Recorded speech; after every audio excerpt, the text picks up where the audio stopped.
Malheureusement, on y est presque. La fin de saison arrive. Mais qui dit fin de saison dit aussi mercato estival. Et bon, on n'est même pas en juin, que ça part déjà dans tous les sens. Énormément de rumeurs qui sortent, des deals quasiment faits. Les Liverpool, les Arsenal, City, Real, ils sont tous agités. Là, on va vraiment avoir un gros mercato estival. Donc bon, il faut déjà commencer parce que sinon, on va pas s'en sortir. Avant qu'on commence, mettez les transferts que vous voulez absolument voir. Je vous invite à mettre un petit like pour faire grandir la chaîne. Un travail d'équipe. Et allez, c'est parti.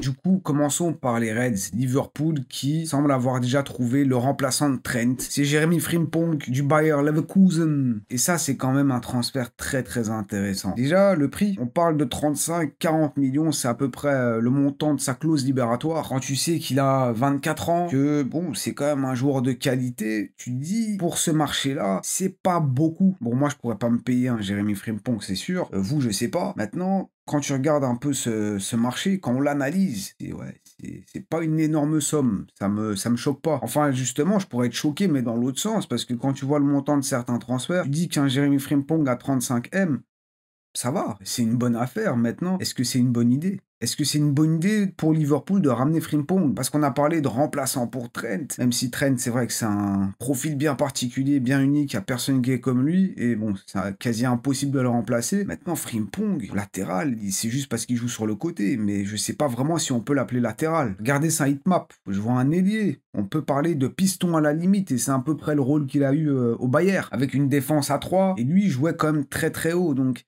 Ouais, c'est pas vraiment un latéral, ou alors un latéral très offensif. Et c'est là où on peut se poser vraiment la question. Avec Mohamed Salah, évidemment, ça va lui offrir plusieurs possibilités. Ça va créer un danger en plus sur ce côté droit. Avec des dédoublements, il est en plus très rapide, très athlétique. Donc les défenses vont devoir faire très attention, mais... Bon, derrière, ça va créer énormément d'espace. Frimpong, sa qualité première, c'est pas la défense. Donc c'est là où on peut quand même se poser certaines questions. Après, évidemment, on peut faire confiance à Arne Slot s'il fait venir Frimpong. C'est qu'il a une petite idée en tête et il va falloir sûrement trouver des compensations pour essayer de trouver un équilibre. Surtout qu'il y a une deuxième rumeur qui arrive, c'est Milos Kerkez de Bournemouth. Apparemment, ils sont en négociation avec le joueur, avec Bournemouth, et c'est aussi très proche d'être fait. Maintenant, Kerkez, ben, il est aussi vachement offensif, très fort même. Il y a beaucoup de clubs qui l'observent, mais visiblement, Liverpool il perd pas de temps. Frimpong, Kerkez le plus vite possible. Et donc là, tu peux te retrouver avec des latéraux qui sont vachement offensifs, avec en plus Mohamed Salah, Luis Diaz, sont capables de faire certains replis défensifs. Maintenant, bon, on sait Liverpool dans leur ADN, du moins sur ces dernières années, avec Klopp surtout, c'est très physique, très intense. Peut-être qu'on va avoir encore une fois une autre version d'un Liverpool football champagne comme on a vu avec Klopp. La Arne Slot va un peu remodeler ça. Je suis quand même très curieux de voir si ces transferts se font évidemment. Comment Arne Slot va réarranger ça. Après du côté de Frimpong, il y a toujours Connor Bradley, profil plus défensif on va dire, et surtout Connor Bradley, il a prolongé il y a 2-3 jours jusqu'en 2029, donc je suis vraiment curieux de voir la prochaine étape de ce Liverpool, même si je vais pas vous mentir, ma partie égoïste, elle a pas envie de voir Liverpool se renforcer avec Kerkez, avec Frimpong, ni même ce troisième joueur dont on parle beaucoup, c'est Florian Wirtz. J'ai pas envie qu'il vienne. Florian Wirtz, limite, reste au Bayern, vient pas à Liverpool ou à Manchester City, parce que Manchester City, c'est aussi une deuxième destination possible, et même j'ai envie de dire que j'ai l'impression que Manchester City, c'est la destination favorite du joueur. Apparemment, ils se sont déjà rencontrés. Ça a l'air d'être très concret. Son transfert est quasi certain, pas à 100%, mais bon, il y a quand même de grandes chances qu'il quitte le Bayern. Il y a aussi le Real qui l'observe. Même si ces derniers temps, j'ai l'impression que ça s'est un peu plus calmé. Donc ouais, City ou Liverpool, on peut se poser la question, quel serait le meilleur choix pour lui? En vrai, la logique, elle voudrait limite que ce soit quand même Manchester City. Avec le départ de Kevin De Bruyne, Florian Wirtz pourrait parfaitement rentrer dans ses crampons. Un joueur qui pourrait s'épanouir dans le système de Pep Guardiola. Un joueur entre les lignes, a besoin de créativité, d'un joueur collectif. Florian Wirtz, il peut très bien le faire. Il est discipliné. Mais en même temps,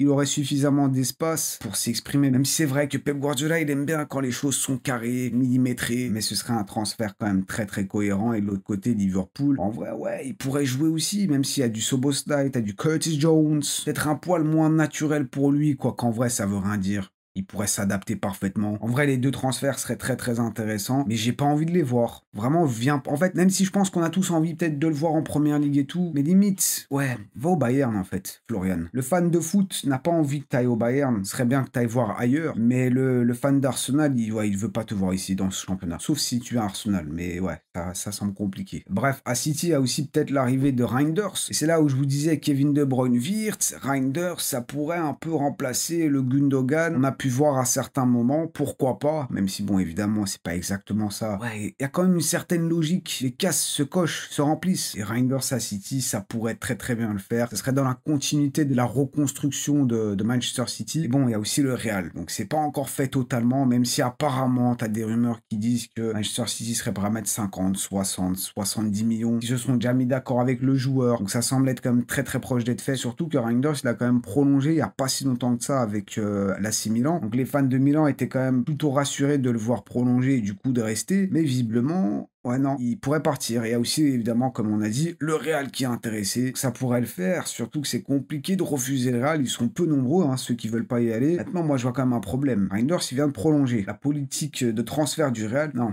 Moi, j'y crois pas. C'est pour ça que j'y crois pas. Je pense que Reinders va aller à City. Tonton Pérez, c'est pas comme ça qu'il agit. On le connaît, c'est bon. Ouais, donc, quand on voit tous les noms qui peuvent venir en première ligue, c'est cool de les voir. Mais moi, j'ai pas envie de les voir parce que, bon, bah, ils vont renforcer City, Liverpool. Et donc, l'année prochaine, la première ligue, le championnat, ça risque d'être encore plus chaud que d'habitude. Déjà qu'on a du mal à gagner.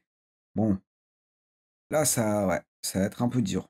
Dur. Petite parenthèse quand même, Dinelson au Real, beaucoup de gens en ont déjà parlé, donc on va pas prendre trop de temps. Mais Dinelson à Madrid, c'est très intéressant quand tu sais que Xabi Alonso, il aime bien les bowlers, des joueurs qui sont bons balle au pied. Et Dinelson, c'est surtout ça, sa qualité principale. Il est encore très jeune, donc défensivement, il pourra encore être meilleur, vous inquiétez pas. D'ailleurs, c'est rare quand même un défenseur central qui est déjà très très fort à 20 ans, donc ça viendra, et balle au pied, il est quand même très intéressant. Il a les deux pieds, donc il pourra jouer à gauche, à droite, c'est pas un souci. Il est espagnol, donc pour s'acclimater, ça devrait pas non plus être un problème. Il ose faire beaucoup de choses, prendre la balle, faire des remontées de terrain ou casser des lignes avec des bonnes passes. Et ça pour les Vinicius, pour les Kylian Mbappé, pour peut-être Rodrigo s'il reste, on verra bien. Pour les joueurs offensifs, il risque aussi de se régaler avec Xabi Alonso, tout ça. Par contre, ce qui m'inquiète, c'est sa taille, il fait 1m95, 97, je sais pas, ça dépend du jour. Sachant que derrière, t'as l'autre Slenderman, Courtois, bonne chance, hein. Bon, quand même dommage pour Bournemouth qui risque de se faire piller cet été avec, on l'a dit, Kerkez, peut-être à Liverpool. Là, Huyson au Real. Et allez, on va quand même parler d'Arsenal aussi parce que ça chauffe un peu, surtout avec Martin Zubimendi, le nouveau numéro 6 apparemment d'Arsenal. Pas encore officiel, mais c'est quand même très très proche d'être fait. Alors lui, j'ai pas trop compris. Lors du mercato hivernal, on nous avait dit c'est bon, c'est fini, c'est fait. Bon, on a appris quelques temps plus tard qu'au final, non, il va aller au Real. Il veut aller au Real, il veut pas venir à Arsenal. Après, ça s'est un peu calmé et là, ça a repris comme quoi, apparemment, c'est fait. Le montant serait de 60 millions environ. Le Real, apparemment, ils ont plus trop de contact avec le joueur et c'est Arsenal qui a bouclé sa première signature. Et c'est pas un numéro 9. Mais bon, c'est pas grave. Il y a surtout 3 postes à renforcer. Le 9, on va dire l'ailier gauche, désolé Martinelli, et le numéro 6, vu que Partey, visiblement, va partir. Oh. Ah, je me dégoûte. La blague, elle a été faite, refaite, et moi, je la fais encore.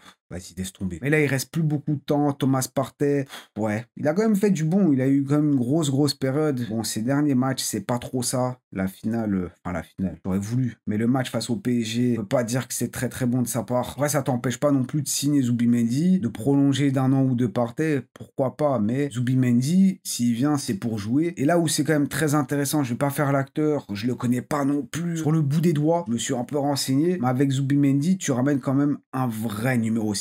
Un joueur qui va te renforcer devant la défense. Et ça va offrir des possibilités tactiques un peu différentes à Arteta, parce qu'il pourra se replacer entre les deux défenseurs centraux. C'est pas le type de joueur à énormément monter, il va plutôt rester aux abords de la surface adverse. Mais dans ce rôle de numéro 6, il est très bon aussi contre le pressing. Il gère bien la pression. Donc pareil, vous nous avez mis une grosse pression. La prochaine fois avec Zubimendi, ce sera plus le cas. Ouais, j'espère que je vais pas regretter ces mots, mais bon, avec Zubimendi, t'as vraiment ce rôle de numéro 6 qui va être rempli pleinement. Pour Arteta, en vrai, c'est un transfert, encore une fois, je l'ai utilisé plusieurs fois ce mot, mais c'est quand même assez logique. Un joueur très intelligent qui va renforcer Arsenal dans cette partie du terrain, ce qui va surtout laisser un peu plus de liberté, un peu plus d'espace pour Martin Odegaard et Rice, qui vont devoir du coup un peu moins descendre. C'est vrai que parfois Odegaard, il redescend limite en tant que numéro 6, puis ça devient un numéro 8 pour devenir un numéro 10 à la fin. Donc là, Odegaard, qui ces derniers temps est un peu moins bon, on est un peu plus exigeant envers lui, un peu déçu ces derniers temps, mais il pourra un peu plus se concentrer sur la partie offensive, moins redescendre. Donc voilà, l'Espagnol, il va pouvoir renforcer un peu ce squelette, cette structure, ramener un peu de stabilité au milieu de terrain. Moi, ouais, non, c'est bien. C'est un très bon transfert, très intéressant. Maintenant, ce qu'on veut, c'est un numéro 9. 9 Ouais, ça peut être un peu mal interprété, mais un numéro 9. et un ailier gauche. Mais ça, on attend un peu plus d'informations. On en reparlera dans une prochaine vidéo, vous inquiétez pas. Et donc, qu'est-ce que vous pensez de tous ces transferts, de tous ces rumeurs? Parce que pour l'instant, rien n'a encore fait. Mais est-ce qu'il y a des fausses bonnes idées pour vous? Mettez ça dans les commentaires, c'est là-bas qu'on se retrouve évidemment. Et peut-être qu'il y a aussi d'autres transferts, d'autres rumeurs dont vous voulez parler. Mettez tout ça, vous inquiétez pas. Moi, sur ce, je vous remercie d'avoir été là. Comme d'habitude, c'était un plaisir. Prenez soin de vous et de vos proches. Bonne semaine à tous. N'oubliez pas le petit triplé, like, commentaire et abonnez-vous si ce n'est pas encore fait. À la prochaine pour une prochaine vidéo.